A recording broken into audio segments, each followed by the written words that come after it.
ChatGPT Plus is free for college students through May. Here's the thing. You've got a lot to do between now and then. Studying for finals, writing papers, trying to keep your life on track. And ChatGPT can help with all of it. It can quiz you for your econ exam, make a study guide from your French notes, plan out your meals and study breaks. It can get really specific on how you like to learn. It can even help you come up with ways to stop procrastinating. So from now until summer break, take advantage of all the ways ChatGPT can make your life easier. Restrictions apply. We are joined by our movie queen this hour. It's been far too long since we checked in with Debbie Schlussel. Debbie not only has a passionate, unadulterated opinions on films. I hated this movie. But when it comes to the law, politics, foreign policy, culture, you name it, Debbie Schlussel, attorney, pundit, blogger, you name it, she does it all, has opinions on everything. Debbie, it is great to talk with you again. Thank you. Quite an intro. Yeah, I saw, in spite of your recommendation, I saw You People, and I don't know that I'm going to go as far as you did, but I have to say, I came to find that your review was pretty spot on. Well, thank you. I will. Where's the sound effect for that one? Yeah, that's a good question. Well, that was the beginning of your review for You People, which again, I think hated this movie. You were pretty on the money there, Debbie, I have to say. All right, there's a lot of movies coming out, and people are hoping, Hollywood is hoping that Glicked is the new Barbenheimer.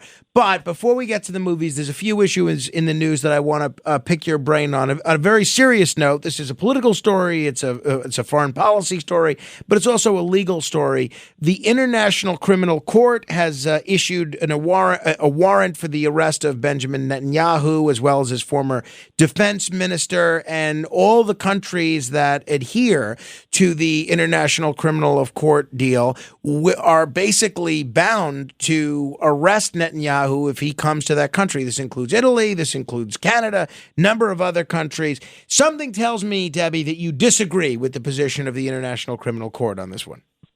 You're absolutely right. I do.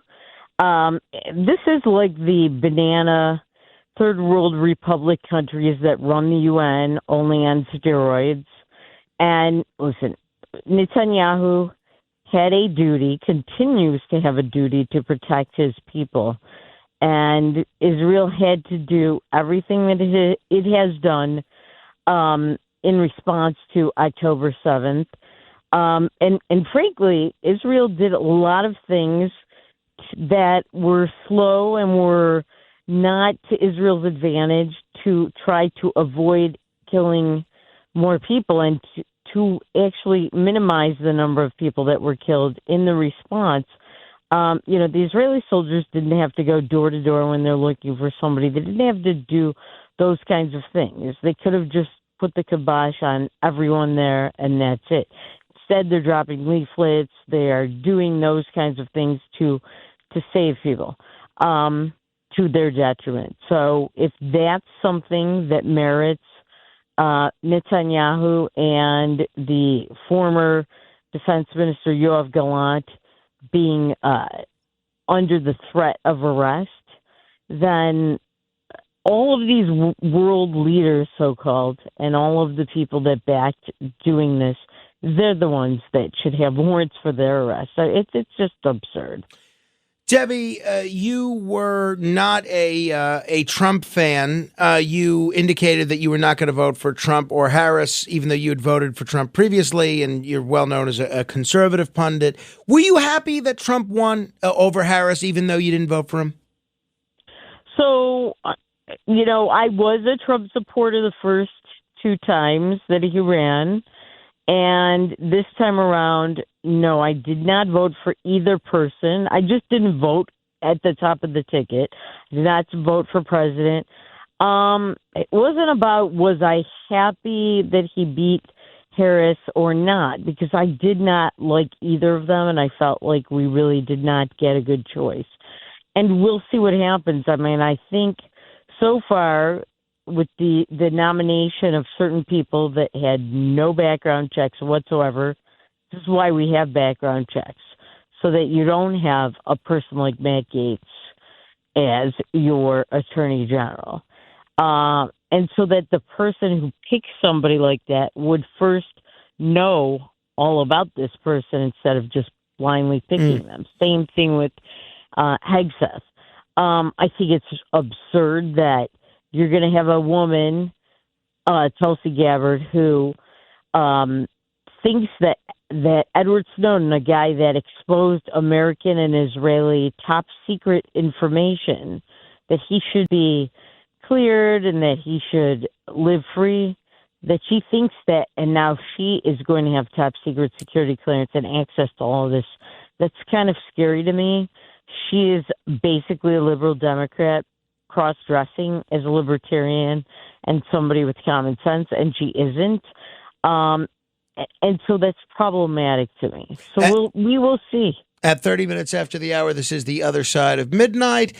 Joined in studio by Fred Rubino. Our guest on the phone is Debbie Schlussel. Are there any picks that you like so far, Debbie?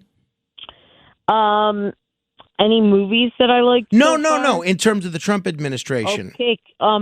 So I think Marco Rubio is an excellent pick for Secretary of State. So very pleasantly surprised by that, because I know that Trump was pandering here in the Detroit area to some of the most extreme Hamas and Hezbollah Muslims and anti-American Muslims, and they all wanted him to pick Richard Grenell as Secretary of State, and that would not have been good. So I'm very happy with the Rubio pick. I think Elise Stefanik is excellent. I think she will make a great UN representative. And most of the other picks, I just have no objection to. I think the biggest problems, again, were Gates, who's now he has pulled out of the race, or out of the, not a race, but, out of the nomination. Right. And I think Tulsi Gabbard is a disaster. And Hegseth has turned into one. You're no fan of my guy RFK either, right? I don't like the fact that he has no background in medicine or science, and that he seems to oppose medicine and science. Listen, I'm all for vaccine freedom. I don't think people should be forced to get vaccines if they don't want to. But I think RFK Jr. is a hypocrite and a fraud, and all the things that we objected to with Michelle Obama, like she was injecting her views into school lunches and into nutrition and all that. And we all opposed it. We don't like it anti-state, and we were right about that. Now, all of a sudden, that's something we want because Trump picked that. Debbie, he's a liberal Democrat. It is the most fascinating thing in the world to me to look at how the two parties have switched positions on so many different issues, including regulation of food. Because just this year, California banned yellow dye. I think it's yellow dye 40, but if I don't have the number right, so be it. And all the votes against banning yellow dye 40 in California were Republicans. And that's exactly what RFK Jr. wants to do nationally. And yet a lot of those same people that probably voted for those California Republicans, they're praising RFK for trying to do the same thing nationally. It's just, I'm not saying it's bad. It's just so interesting to me how the personalities involved have caused people's positions on issues to switch. We see it with foreign policy. We see it with a few other things. And I just see it in my own social circle. People that, as you said, the Michelle Obama example is a perfect one, that were saying, how dare they tell us what we could put into our food? They're all saying, oh, enjoy those Doritos now because RFK is going to ban orange dye number 63, whatever it is. It's a great observation. Fred, you've noticed that as well, right? I ain't taking health advice from a guy who's had a sore throat for 30 years. I can tell you that. And he's pumping steroids, but I can't have a Twinkie? Why does everybody say he's on steroids? He's huge. He's 73 years old. He's 70. He's 70. But, I mean, couldn't he just be in good shape? Well, he's eating roadkill, and I don't think that puts you in good shape. I think So no, he's definitely pumping steroids and he's got a sore throat and he's telling me what to eat. Tell me what's in the food. Don't tell me I can or cannot eat it. All right, I'm fighting a losing battle here with Fred Rubino and Debbie Schlussel. If people are just tuning in, I'm Frank Morano. This is The Other Side of Midnight, joined on the phone by Debbie Schlussel, in studio by Fred Rubino. Debbie, what are you doing this weekend? Anything fun? Relaxation. Going to art fairs.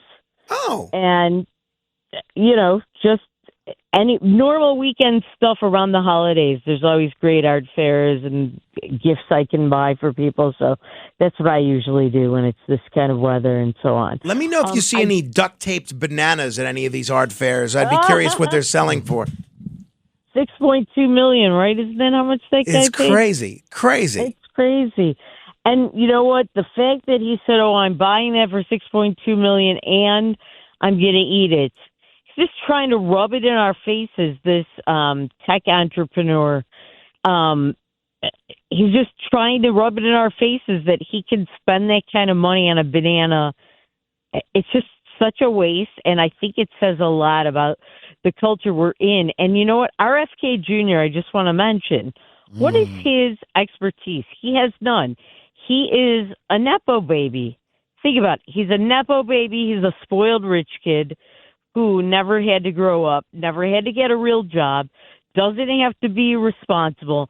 And by the way, where you're saying that the party's positions have switched, they haven't really switched. It's just that I'm not sure what Republicans stand for anymore. Mm-hmm. I know what Dems stand for. They're far left wokeness, but it seems to me like Republicans stand for personalities. And if those personalities embrace far left wokeness, suddenly they're for that. And people were saying, I don't want X amount of dyes and non-natural ingredients in our food. Look at Europe and the Fruit Loops, because RFK Jr. said Fruit Loops in Europe don't have the dyes that they do in America. I want all natural ingredients. And I said, well, do you want America to be Europe? Because I don't want to be Europe. We left Europe a few hundred years ago, and look what's going on in Europe right now. We do not need to be like Europe at all. And you ever see these European men? I think I could kick anyone's ass in Europe. I could tell you that. Give me a Twinkie and some Diet Coke and an Arby's sandwich, and I could kick anyone's ass in Europe. In fairness, though, Debbie, can we cite the banning of red dye 40 as the reason Europe is in such bad shape? I mean, isn't it possible that it could be due to other factors beyond getting rid of the garbage that's in Fruit Loops? Well, listen, I think that it's all the same package. Europe wants to regulate everything to death, and the things that do matter, like borders and like freedom, they don't care about, and they've taken those things away to the death of themselves. I mean, look at Angela Merkel let in 1 to 2 million Muslim refugees. Now she has hastened the Islamization of all of Europe, and specifically just Germany, even though she has not been the leader for some time now of Germany. So there's that. And there are voids because Europe not only do they not care about the things that matter, but they haven't taught their kids the values that matter. So when they murdered 6 million Jews and assured that most of the other Jews left, and then they brought in all of these extremist Muslims into their countries, and they brought those values into the countries. And most of those countries, Christianity is dying, atheism is growing, and there's a void. And guess what's filled the void? This extremist Islam. So I think it's a whole big package because they're concentrating on, we need to use natural dyes for our food. That's not going to be important in the long run. I get it. Debbie, I know it was during the Sabbath, so you probably didn't watch it live, but I'm curious, did you watch the Mike Tyson-Jake Paul fight?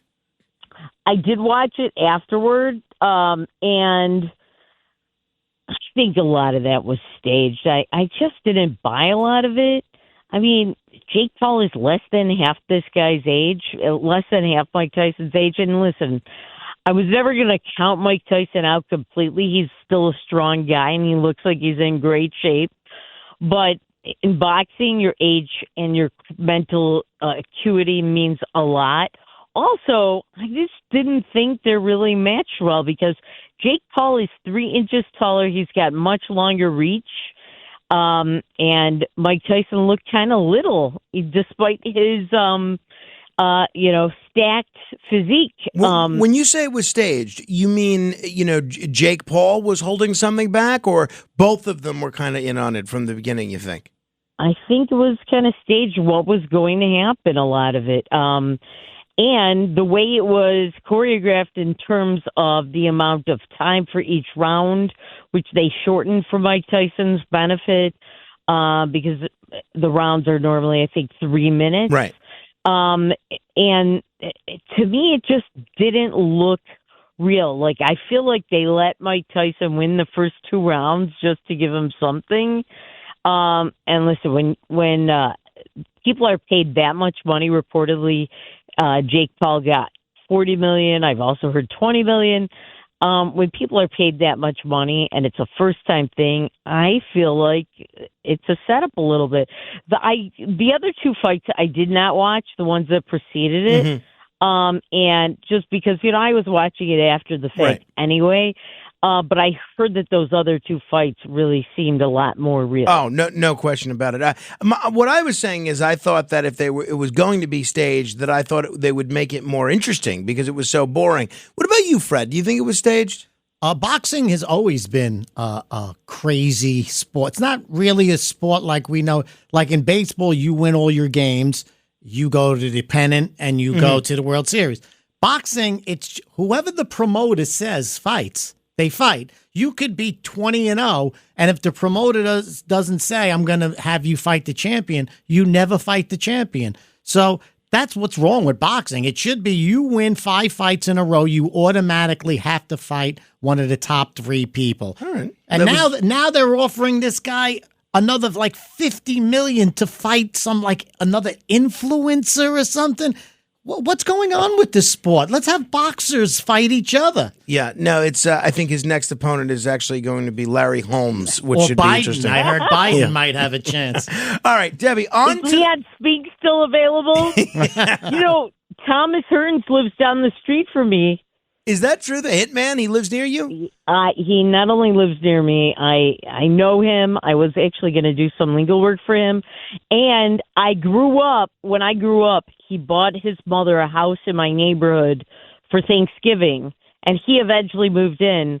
And I used to ride my bike by that house all the time because the cars that were parked in that driveway were the most unusual, amazing, garish. I bet. Cool cars. So is he a nice guy on a personal level? Very nice. Yeah. No, well, if he's ever bored and wants to come on the show, we'd love to have him. I was with Michael Spinks last night at a charity dinner. He still looks pretty good. All right, Debbie, on to the motion pictures. It is Glicked weekend, so let's begin with both parts of the Glicked portmanteau.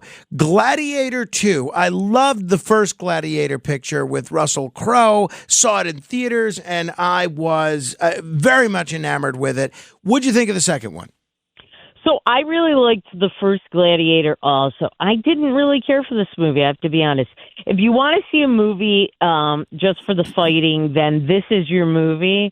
I didn't really care for, it's basically a repeat of the storyline of the first one, only done much more amateurishly. It's not Russell Crowe, obviously. It's another guy, and I just didn't like anybody. There's these 2 twin emperors, that one of whom is played by the guy that's also in Wicked, who is Ariana Grande's new real life love interest. This guy looks, I swear to God, this guy's got to be gay. Wow. And they play the emperors, and it's just kind of cheesy and stupid, and it appears that they're in love with each other. And then there's Denzel Washington playing this kind of nobleman person. I didn't care for his character. It just was too long. It's almost 2.5 hours. It was like 2 hours and 21 minutes, I think. Wait, Debbie, I'm still trying to figure out Ariana Grande's love interest. Is gay. You're pretty sure he's gay? Take a look at him. All right. You're going to have to Google it. There's all kinds of questions about this guy. But the movie... That's the only one. The movie could have been good even with him potentially being gay, right? Sure, of course. But it wasn't. It just How do you wasn't. Google if someone's gay? I would hate to like drop dead and the last thing on my laptop is Googling gay guys. No, you have to... Dad! You have to go to Secret is Gaggle. finally out, right? Gaggle. All right. Poor Carmine. So that's a So thumb... I didn't care for this movie, though. I just thought it was silly. By the way, one of the fight scenes, it was cool, but it's so fake and unbelievable. This guy, Were they slapping each other? And is that what made it gay? The fight scenes were all slapping and no, they weren't. Just this emperor Scratching. and his twin brother. You'll have to see it. But in this one fight scene, so they're in this Coliseum, and all of a sudden they're in these boats, and it's filled with these monster things that are kind of like sharks. There's just all these like weird fictional things in it that took away from it. The first one with Russell Crowe was just much more real and had much more of it had more heart, and it was much more believable. This was kind of just a cheap waste of time knockoff. Morning decisions. A creamy mocha frappuccino drink? A sweet vanilla? Maybe a smooth caramel? Or that white chocolate mocha? Whichever you choose, delicious coffee awaits. Start your day with bottled Starbucks Frappuccino drinks. Pick up a bottle near you wherever you buy your groceries. Clorox Sentiva smells like grapefruit. Cleans like Clorox. And feels like...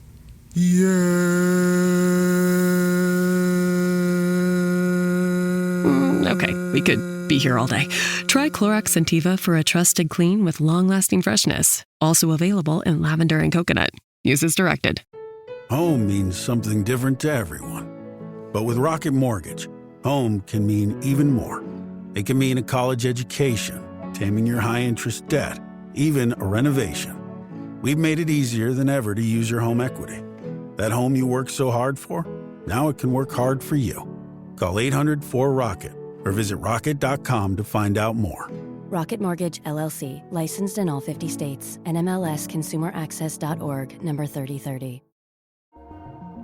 Experience a progressive lens engineered with AI from Essilor.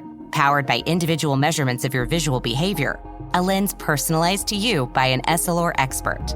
Discover Verilux XR Track and enjoy instantly sharp vision in motion and seamless transitions from near to far. Find your local Essilor expert today at Essilor.com. All right. How about the other side of the big picture, box office extravaganza this weekend, Wicked? What do we think? So, I have mixed feelings about it. Number one, it's way too long. It's almost 3 hours long. It's like 2 hours and 43 minutes. That's way too long. And then it's only half a movie. This is really Wicked Part 1. And Part 2 is not coming out till 2025, so about a year from now. The singing was amazing. The songs were great. If you like musicals, I mean, I think this is the chick flick side of the Wicked weekend, obviously. And if you like that, I went to see something else last night, and early this morning, and I saw a whole bunch of people dressed up to go see Wicked. There's a ton of merchandising at all the movie theaters. My daughter saw it tonight, and she said when it ended, her and her girlfriend were bawling. They were crying. Really? Wow. Why? Really? Well, I mean, don't give away the ending. I mean, but it's also been on Broadway for 15 years Forever, now. You've not seen it, Fred? I mean, no. No, okay. I drove my wife and daughter to the place, and then I went to the Murphy's Pub until they got out. Debbie, it sounds like your take was that the music is good, that it was good, but that it was too long. Well, it was too long. The costumes are amazing, as are the special effects. It's a lot of eye candy, especially for women and for things that we care about, like fashion and, that kind of stuff. Flying monkeys? Any flying monkeys? There are some monkeys in the movie, but and they do fly like briefly or a little tiny bit, but that's like a barely part of the movie at all. What I would say is there are cameos by certain people that are connected with Wicked. I did see the Broadway play years ago. This is much longer. There's much more involved in it. There's a lot more to it. I do think that Ariana Grande is very good in it. So is Cynthia Erivo, the two main stars. People are going to take their kids to see this, obviously. And there's a lot of men wearing skirts and a lot of this kind of, to me, Ariana's probably boyfriend. Well, he actually is. You'll have to see. I'm going to Google it. Gaymen.com. All right, no, Gaggle. I mean, listen, Bowen Yang was wearing a skirt in that thing. It's not necessary to push these kinds of things on kids, but of course they do. But I still enjoyed it. It was very well done. It's too long, but even with it being too long, it didn't seem as long as it actually was. Gotcha. Whereas, gotcha. We're running short on time here because we're having a good time. I have to ask you about Bonhoeffer. I read Eric Metaxas's book on Bonhoeffer a few years ago. I learned a lot about him. I thought he was just an incredible figure. What did you think? First of all, people may not know who Bonhoeffer is, so I don't want to take that for granted. Tell us about Bonhoeffer, the film, and what'd you think of it, and what was the sexuality of everybody in this picture? Well, thankfully, there was no politics involved in this, except I'll tell you this. First of all, I thought this movie also was way too long and boring. And they did a disservice to Bonhoeffer. His story is amazing. For those who don't know, he was a Christian minister who risked his life to save Jews and Christians, and for his beliefs. And the Nazis murdered him just a couple of weeks before everybody else was rescued and World War II ended. And Hitler committed suicide. He was a saintly person, one of the most saintly and really lesser known, but should be widely known heroes of World War II. And it was really like one of the original conscientious objectors and just a very decent person. I thought this movie did a disservice to his life. It was very boring. It's back and forth, herky-jerky. And my biggest objection, by the way, is that it was produced by Angel Studios, which sponsors anti-Semite, neo-Nazi Candace Owens podcast. So on the one hand, you're doing a movie about Bonhoeffer, who would be turning over in his grave that you're the studio doing this. And then they're telling people they're giving anti-Semites free tickets to see it and that they shouldn't be anti-Semites. And at the end of the movie, they tell people to fight anti-Semitism. And I'm thinking, well, look in the mirror. Stop sponsoring one of the most popular Jew-hating podcast that there is. Debbie, we're just about out of time. I know there's a lot of other films we didn't get to, so we'll do this again soon. But out of everything else, is there anything else that is a must-see or a must-miss? Gosh, there are so many. We'll have to go into it more the next time. But I did enjoy Wicked, despite my reservations.